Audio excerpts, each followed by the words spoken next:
Chapter 3 Karma Yoga. Text 1. Arjuna Vacha Jayasi Chet Karmanaste Mata Buddhirjanana Tat Kim Karmani Ghore Mam Niyojayasi Keshava. Arjuna Vacha, Arjuna said, Jayasi, better Chet, if Karmana, then fruitive action, Te by you, Mata, be considered. Buddhi, intelligence, Janardana, O Janardana, Tat, therefore, Kim, why, Karmani, in action. In action, Ghore, ghastly, Mam, may, Niyojayasi, you are engaging. Keshava, O Krishna. Translation. Arjuna said, O Janardana, O Keshava, why do you want to engage me in this ghastly warfare if you think that intelligence is better than fruitive work? Purport. The Supreme Personality of Godhead Sri Krishna has very elaborately described the constitution of the soul in the previous chapter with a view to delivering his intimate friend Arjuna from the ocean of material grief. And the path of realization has been recommended, Buddhi Yoga or Krishna consciousness. Sometimes Krishna consciousness is misunderstood to be inertia, and one with such a misunderstanding often withdraws to a secluded place to become fully Krishna conscious by chanting the holy name of the Lord Krishna. But without being trained in the philosophy of Krishna consciousness, it is not advisable to chant the holy name of Krishna in a secluded place where one may acquire only cheap adoration from innocent public. Arjuna also thought of Krishna consciousness or Buddhi Yoga or intelligence and spiritual advancement of knowledge as something like retirement from active life and the practice of penance and austerity at a secluded place. In other words, he wanted to skillfully avoid the fighting by using Krishna consciousness as an excuse. But as a sincere student, he placed the matter before his master and questioned Krishna as to his best course of action. In answer, Lord Krishna very elaborately explained Karma Yoga or work in Krishna consciousness in this third chapter. Text 2. Vyamishrenena vakyena buddhim mohyasi vame tadekam vada nischitya yena shreyom apnuyan. Vyamishrenena, by equivocal, Eva certainly, Vakyena, words, Buddhi, intelligence, Mohayasi, you are bewildering, Eva certainly, may, my. Tat, therefore, Ekam, only one, Vada, please tell. Nishchitya, certain, Yena, by which Shreya, real benefit, Aham, I, Apnuyan, may have. My intelligence is bewildered by your equivocal instructions, therefore please tell me decisively which will be most beneficial for me. Purport. In the previous chapter, as a prelude to Bhagavad Gita, many different paths were explained, such as Sankhya Yoga, Buddhi Yoga, control of the senses by intelligence, work without fruitive desire, and the position of the neophyte. This was all presented unsystematically. A more organized outline of the path would be necessary for action and understanding. Arjuna therefore wanted to clear up these apparently confusing matters so that any common man could accept them without misinterpretation. Although Krishna had no intention of confusing Arjuna by any jugglery of words, Arjuna could not follow the process of Krishna consciousness either by inertia or by active service. In other words, by his questions, he is clearing the path of Krishna consciousness for all students who seriously want to understand the mystery of the Bhagavad Gita. Text 3. Shri Bhagavan Vacha Lokesmin Divida Nishta Pura Prokta Mayanaga Jnana Yogena Sankyanam Karma Yogena Yoginam. Shri Bhagavan Vacha, the Supreme Personality of Godhead, said, Loke, in the world, Asmin, this Dvivida, two kinds of Nishta, faith. Pura, formerly, Prokta, were said, Maya, by me. Anaga, O sinless one, Jnana Yogena, by the linking process of knowledge. Sankyanam, of the empiric philosophers, Karma Yogena, by the linking process of devotion, Yoginam, of the devotees. Translation. The Supreme Personality of Godhead said, O sinless Arjuna, I have already explained that there are two classes of men who try to realize the self. Some are inclined to understand it by empirical philosophical speculation, others by devotion service. Purport.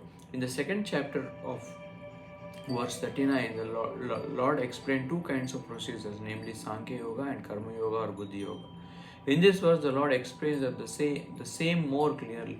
Sankhya Yoga, or analytical state of the nature of spirit and matter, is a subject matter for persons who are inclined to speculate and understand things by experimental knowledge and philosophy. The other class of men work in Krishna consciousness, as it is explained in the 61st verse of the second chapter.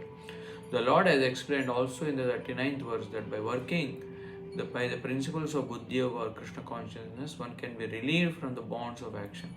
And furthermore, there is no flaw in the process. The same principle is more clearly explained in the 61st verse, that this Buddhi Yoga is to depend entirely on the Supreme, or more specifically on Krishna. And in this way, all senses can be brought under control very easily. Therefore, both the yogas are interdependent as religion and philosophy. Religion without philosophy is sentiment or sometimes fanaticism, while philosophy without religion is mental speculation. The ultimate goal is Krishna, because the philosophers who are also sincerely searching after the absolute truth come in the end to Krishna consciousness. This is also stated in the Bhagavad Gita. The whole process is to understand the real position of the self in relation to the super self. The indirect process is philosophical speculation, by which gradually one may come to the point of Krishna consciousness. And the other process is directly connecting everything with Krishna and Krishna consciousness. Of these two, the path of Krishna consciousness is better because it does not depend on purifying the senses by a philosophical process. Krishna consciousness is itself the purifying process, and by the direct method of devotion service, it is simultaneously easy and sublime. Text 4.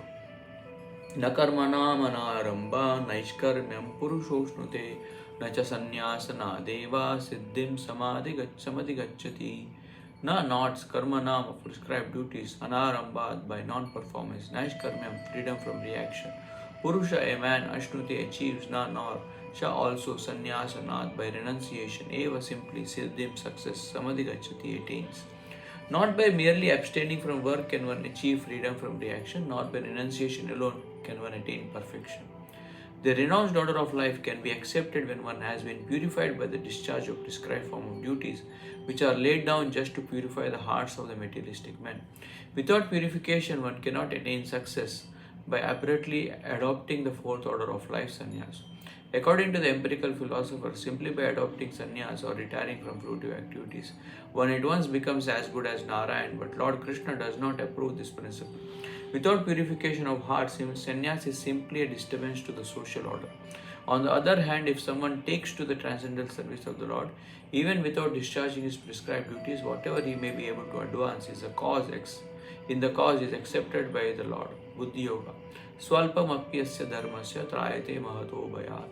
Even if slight performance of such a principle enables one to overcome great difficulties. Text 5. Nahi kashikshanam api jatu tishtatya karma krit karyate hyavasham karma sarva prakriti jayar gunai. Nor he certainly kashit anyone kshanam a moment api also jatu at any time tishtati remains akarma krit without doing something.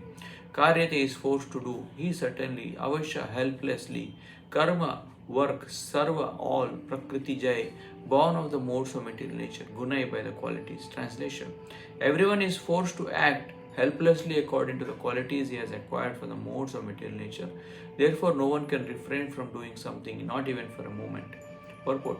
It is not a question of embodied life, but it is the nature of the soul to be always active. Without the presence of the spirit soul, the material body cannot move.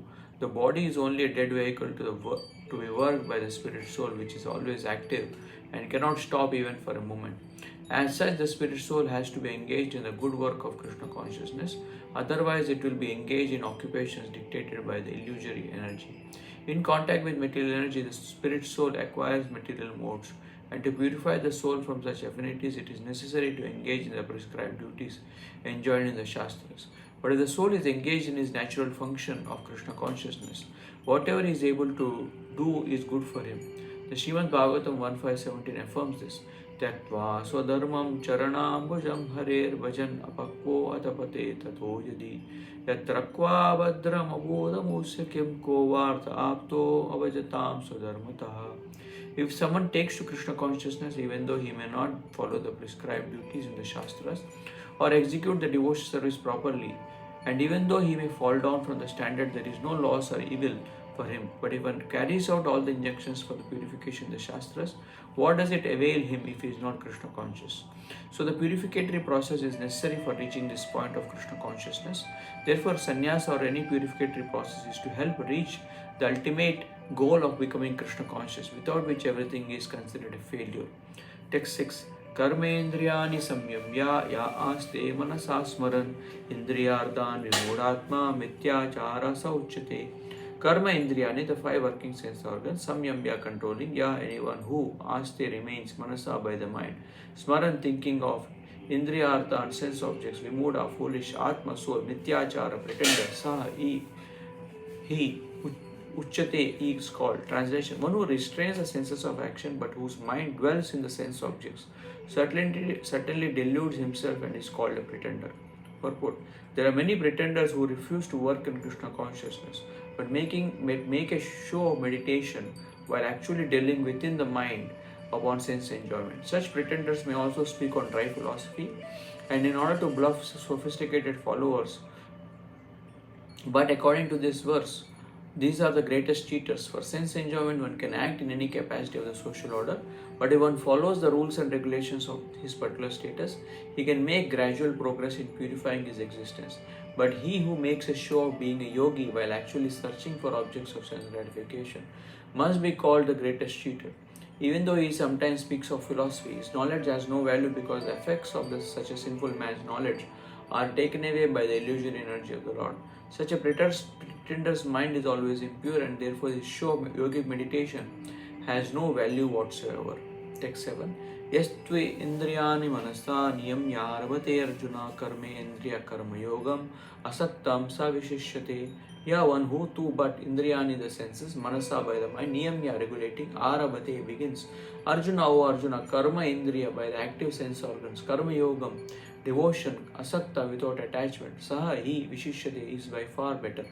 On the other hand, if a sincere person tries to control the active senses by the mind and begins karma yoga in Krishna consciousness without attachment, he is by far superior. Instead of becoming a pseudo-transcendentalist for the sake of wanton living and sense enjoyment, it is far better to remain in one's own business and execute the purpose of life, which is to get free from material bondage and enter into the kingdom of God.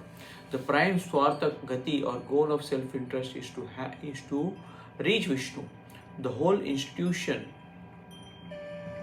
of Varna and Ashram is designed to help us reach this goal of life. A householder can also reach this destination by regulated service in Krishna consciousness.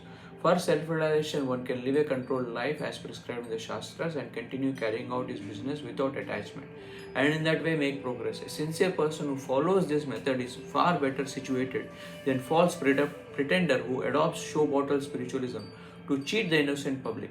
A sincere sweeper in the street is far better than the charlatan meditator who meditates only for the sake of making a living.